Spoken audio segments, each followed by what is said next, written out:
વર્ષોથી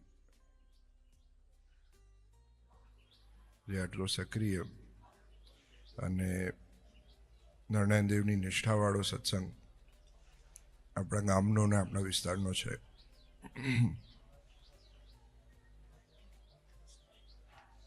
ખૂબ આનંદ થાય જ્યારે 36 વર્ષ આપણા મંદિરને આજે જ્યારે પૂર્ણ થાય છે. આટલા બધા વર્ષોથી આ ગામના હરિભક્તોએ જવાબદારીપૂર્વક અહીંયાના સત્સંગનો ની સાચવણી નથી કરી, પણ જોડે જોડે એનો વિકાસ પણ કર્યો છે. કારણ કે મંદિર બાંધી દેવું એ બહુ સહેજી વસ્તુ છે, પણ એને સાચવી રાખવું અને એ મંદિરમાં સત્સંગનો વિકાસ કરવો એ અઘરામાં અઘરી વસ્તુ છે. અને જ્યાં જ્યાં હરિભક્તોએ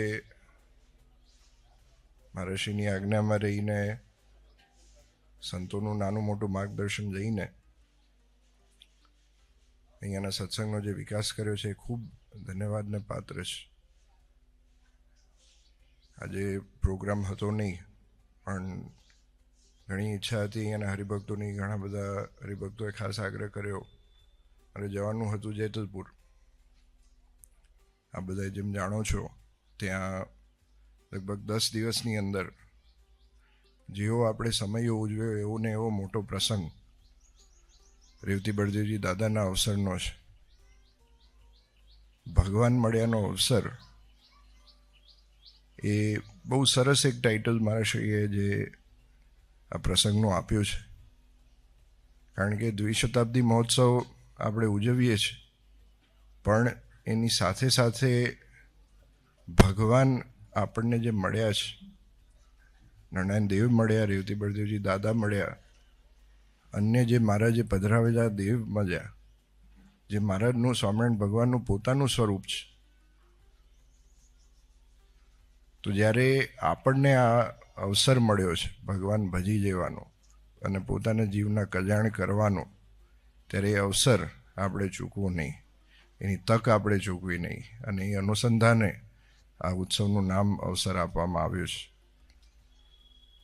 5 તારીખથી આ ઉત્સવની શરૂઆત થશે અને 11 તારીખ સુધી, 5 માર્ચથી 11 માર્ચ ખૂબ ભવ્યથી ભવ્ય રીતે જેતલપુર ગામમાં આ ઉત્સવની આપણે ઉજવણી કરવાની છે. સમયો આપણે ઉજવ્યો અડાલજ ખાતે જે પ્રભા હનુમાનજી મંદિર જમેતપુરા એની બાજુમાં જે ગ્રાઉન્ડ છે, ત્યાં આપણે જે જગ્યા છે લગભગ 200 એકર જગ્યામાં આખો ઉત્સવ થયો. રેવતી બળદેવજી દાદાનો ઉત્સવની જગ્યા 400 એકરમાં, એટલે લાખોની સંખ્યામાં હરિભક્તો ત્યાં આવી શકે એવી વ્યવસ્થા ત્યાં એ ઉત્સવ સ્થળ ઉપર કરવામાં આવી છે. ખૂબ મોટા પાયે આ પ્રસંગ થવાનો છે, કારણ કે રેવતી બળદેવજી દાદાનો મહિમા દેશમાં વિદેશમાં દુનિયાના ખૂણે ખૂણે સુધી જે લોકો કદાચ સ્વામિનારાયણ સંપ્રદાય સાથે ના જોડાયા હોય એ લોકો પણ રેવતી બળદેવજી દાદાનો ખૂબ મહિમા એમના જીવનમાં છે. કારણ કે અવારનવાર મેં વાત કરી છે અને આ વસ્તુ સાક્ષાત હરિભક્તોએ અનુભવ કરી છે.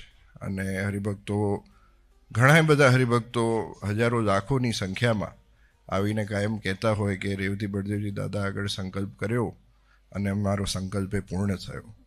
તો એવા મહાપ્રતાપી જે ભગવાને પધરાવ્યા, સ્વામિનારાયણ ભગવાને પ્રતિષ્ઠિત કર્યા, એવા રેવતી બળદેવજી દાદા જેતલપુરમાં જે 9 મહામંદિરો આપણને મળ્યા છે, એમાંનું 5મું મંદિર જેતલપુર, એના જ્યારે 200 વર્ષ પૂર્ણ થાય છે, તો જરૂરથી આ બધા હરિભક્તોને એમાં જોડાવા માટે ભાવથી આમંત્રણ છે. સહપરિવાર એ ઉત્સવમાં આપણે જોડાવાનું છે. કારણ કે લગભગ હવે આના પછી એક જ ઉત્સવ 200 વર્ષનો આપણા ભાગમાં બાકી રહેશે. આવતા વર્ષે ધોળકામાં જે આપણે 200 વર્ષ જે પૂર્ણ થાય છે એનો ઉત્સવ ઉજવવાનો છે.